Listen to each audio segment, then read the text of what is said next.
He was the most feared mafia boss in the city, ruthless, untouchable, a man whose name alone made criminals tremble. Yet on this cold, gray afternoon, he sat alone on a park bench, crying. No guards. No guns. No shadows lurking behind the trees.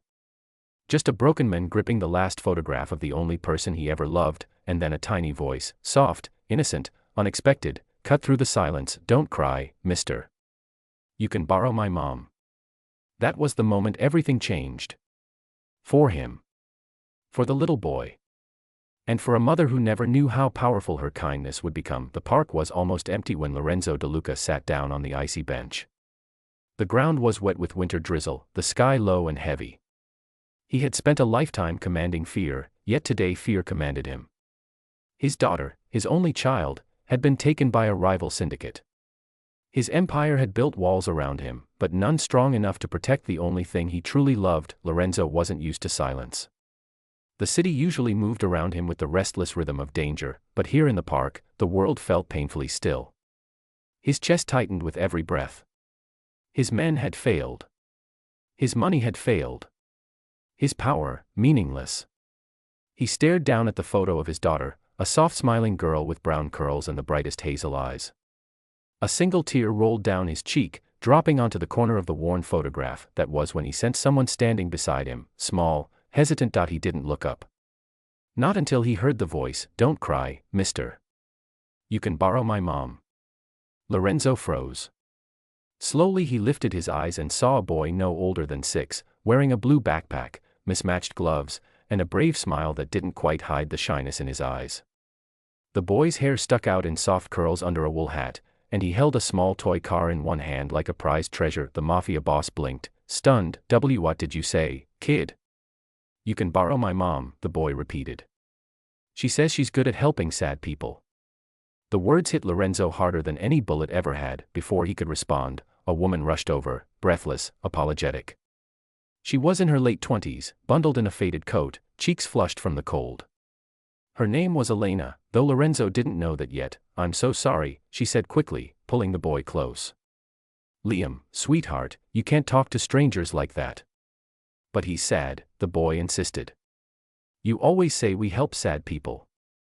Elena's embarrassment softened into concern as she noticed the tear on Lorenzo's cheek. Something inside her paused. She didn't know who this man was, only that he looked like someone holding the weight of the world on his shoulders. Lorenzo tried to clear his throat. "Your son has a kind heart." "I'm trying to teach him to be," she replied gently. Are you okay?" He wanted to say no.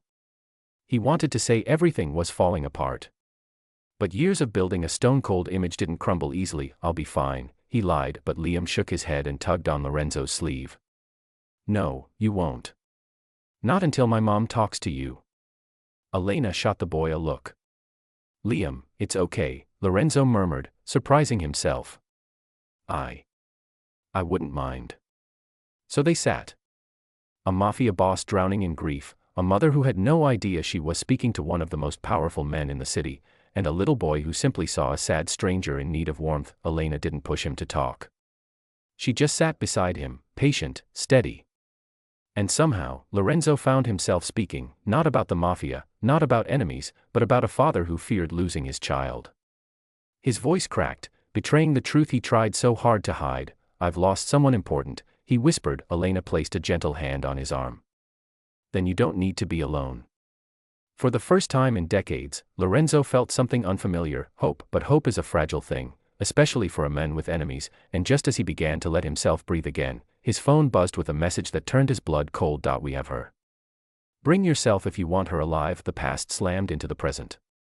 Danger wasn't far. It was already here. Lorenzo stood up abruptly, his entire body tensing. Elena felt the shift instantly, like a storm gathering over calm water. "Is something wrong?" she asked. Everything was wrong. And yet, somehow, he didn't want to walk away. He looked down at Liam, whose small hand still clutched his coat sleeve. "Kid, you should go home. I'm not someone good to be around." Liam frowned. "But you're not bad. You're just sad." Lorenzo's throat tightened. No one had seen him that simply in decades. Elena stepped forward. If you're in trouble, maybe we can call someone. No, Lorenzo's voice shook with an emotion even he didn't recognize. There's no one to call. No one's safe. Elena hesitated, then asked the question he didn't expect, is it your child? Lorenzo inhaled sharply. Yes. That single word made her eyes soften with fierce, maternal understanding. She didn't need details. She didn't need the whole story. She only saw a father terrified of losing his child forever. Then let us help, she said quietly. You can't, Lorenzo insisted. This is dangerous. You shouldn't be near me. Elena didn't move. Danger or not, a parent doesn't run when a child is at risk. Liam nodded vigorously, hugging Lorenzo's leg. We're good helpers. At that moment, something inside the Mafia boss broke open. He had spent years surrounded by loyalty purchased with fear, yet here stood two strangers offering help without asking who he was or what his past contained. He knelt to Liam's height. Thank you, kid, but this isn't your fight. But she's your daughter, Liam whispered. And kids don't like being scared alone. Lorenzo closed his eyes. A memory flashed, his daughter at 5, trembling during a thunderstorm, whispering, Daddy, don't leave me alone. He couldn't lose her. When he opened his eyes again, a decision had taken shape. Fine, he said quietly. You can't come with me, but please stay nearby. If I don't come back in an hour, call the police and tell them a child's been taken. Don't mention me. Just the child. Elena nodded with steady, fearless resolve. We'll wait. No matter what. Lorenzo took a few steps away, but Liam called out, Mister. Lorenzo turned. You can borrow my mom, but you can also borrow me. I give good hugs. The boy rushed forward and wrapped his arms around Lorenzo's waist. It was clumsy, small, but the purest act of kindness he had felt since becoming the man the world feared. Lorenzo placed a trembling hand on the boy's back. Thank you, Liam. Then he walked away, toward danger, toward the men who had taken his daughter, toward the violent world he had created. But this time, he didn't walk alone. He carried the warmth of a child's hug, the strength of a mother's courage, and a reason to come back alive. 1 hour later, the sun dipped behind the trees.